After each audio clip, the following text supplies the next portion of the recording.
منگل نہیں گئیا، منگل نہیں گئیا. سنا مزور نے ایک اشارہ کر لگا جے بطول ہے تے منگل نہیں گئی، یہ منگل ہے تے بطول. بسم اللہ الرحمن الرحیم. جی آپ نے شاہ صاحب کی جو ہے وہ ایک شارٹ کلپ آپ نے سنا. شاہ صاحب نے جو ہے وہ بیان کیا ہے کہ اگر بطول ہے تو پھر یہ مانگنے نہیں گئی، اگر مانگنے گئی ہیں تو پھر بطول نہیں. ایک جو ہے وہ نقطہ جو ہے وہ دل کو لگتا ہے، لیکن ہمارے ہاں ایک طبقہ جو ہے وہ اس کو بڑا جو ہے وہ ڈرامائی انداز میں بیان کرتا ہے. اور ذاکر جو ہے وہ بیان کرتے ہوئے کہندا ہے کہ جناب جی بڑے پنڈاں دے پنڈ جڑے نے اس گل تے شیعہ ہوئے. انہوں نے نہ مولوی کو پوچھیا، جدو ذاکر کو واقعہ سنیا اس بعد مولوی کو جا کے پوچھیا اے مولوی تیرے سر تے قرآن ہی سچ سچ دس کہ بطول جڑیاں نے وہ دربار حق منگن گئیاں سن، چونکہ چناچے نہیں کرنا، ادھر ادھر دی گل نہیں کرنی، صرف ہاں یا نہ جواب دے. تے مولوی کہندا ہے ہاں. اوتھے چودھری کہندا بس بھائی گل ختم، جے منگن گئیاں سن حق پاویں نہیں بھی سی بندا تے چاہیدا سی کہ خاتون جنت نو دے دتا جانا.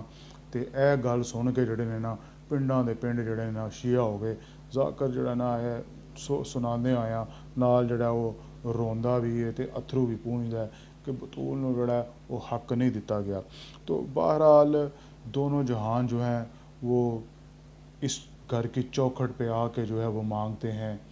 تو سردار جو بھی منگنائیں، سردار جو بھی منگنائیں در فاطمہ تو منگ، مختار کل دی بیٹی ہے مختار فاطمہ. تو یار وہ خود کسی دربار میں جا کے مانگے، یہ بات جو ہے وہ عقل میں نہیں آتی.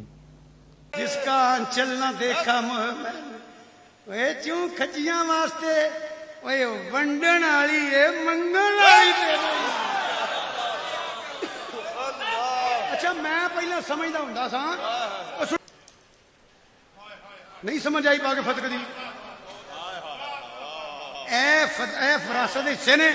مولوی جی دسو تہاڈی بیوی دا تہاڈی وراثت حصہ ہے کہ نہیں؟ چپ کر رہا. میں بول. آندا ہے. میں کہ اگر اولاد نورینہ نہ ہوئے تو یہ قرآن میرے ہاتھ چ خاندان دا حصہ ہے کہ نہیں؟ آندا ہے. تو میں کہ چوڑے جی تیری بیوی دا ہے وے تے نبی دیاں بیویاں دا کوئی نہیں. یہ کدی نہیں دیا. شاہ صاحب دا دوسرا کلپ آپ نے سنا کہ شاہ صاحب نے یہ بھی ایک پوائنٹ بلڈ کیا ہے کہ اگر آپ کی بات مان لی جائے کہ یہ وراثت تھی تو وراثت میں کیا بیوی کا حق ہوتا ہے کہ یہ نہیں ہوتا؟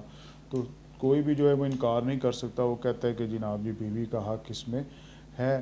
تو ازواج مطہرات کتنی حیات تھیں کہ ابو بکر صدیق نے ان کو جو ہے وہ باغ فدق جو ہے وہ دیا. اگر ان کو دیا تو پھر تو خاتون جنت کے ساتھ جو ہے یہ ظلم کیا اور ان کو جو ہے وہ حق نہیں دیا، بیویوں کو دے دیا. تو اگر ایسا نہیں کہ ابو بکر نے اپنے ذاتی تصرف میں باغ فدق کو لے کے آئے، اگر ایسا بھی نہیں ہے تو پھر مجھے اور آپ کو سوچنا چاہیے اور قصے اور کہانیوں سے بچنا چاہیے.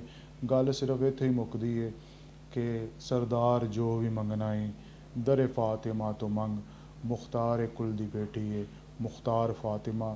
وہ شہاب نامے میں ایک آپ کو سناتا جاؤں. ایک واقعہ میں نے پڑھا ہے کہ قدرت اللہ شہاب کہتے ہیں کہ میں ایک گاؤں میں گیا، جمعے کا دن تھا تو جمعے کا وقت ہو گیا تو میں نماز جمعہ پڑھنے کے لیے گیا مسجد میں. تو ایک لایانی سی گفتگو جو ہے مولوی صاحب ایک دیہات کے مولوی کم پڑھے وہ جناب جی بیان کر رہے تھے. تو کرتے کرتے ایک بات انہوں نے بیان کی کہ صحابہ کا جو کام پھنس جاتا تھا، جو کام اٹک جاتا تھا، جو ناممکنات میں سے ہوتا تھا، تو وہ حضور کی شہزادی صاحبزادی سیدہ طیبہ طاہرہ کی بارگاہ میں آتے اور ان کی بارگاہ میں عرض کرتے اور وہ جو ہے وہ آپ کی سفارش کرتی حضور صلی اللہ علیہ وسلم کی بارگاہ میں، اور پھنسا ہوا اٹکا ہوا ناممکن کام جو ہے وہ ایزیلی جو ہے وہ ہو جاتا. وہ کہتے ہیں کہ میں نے مولوی صاحب یہ بات نہ میرے دل پہ لگی، میرا بھی ایک کام اٹکا ہوا تھا. تو خیر میں نے جمعے کے بعد 9 نفل پڑھے اور تحفتاً ہدیتاً سیدہ طیبہ طاہرہ کی خدمت عالیہ میں پیش کیا اور دعا کیا اور ان سے گزارش کی کہ آپ حضور سے میری جو ہے وہ سفارش کر دیں، میرا یہ فلاں کام اٹکا ہوا ہے. تو وہ کہتے ہیں کہ تھوڑے دن گزرے اور میرا وہ کام جو ہے وہ ہو گیا. تو سردار جو بھی منگنائیں در فاطمہ تو منگ، مختار کل دی بیٹی ہے مختار فاطمہ.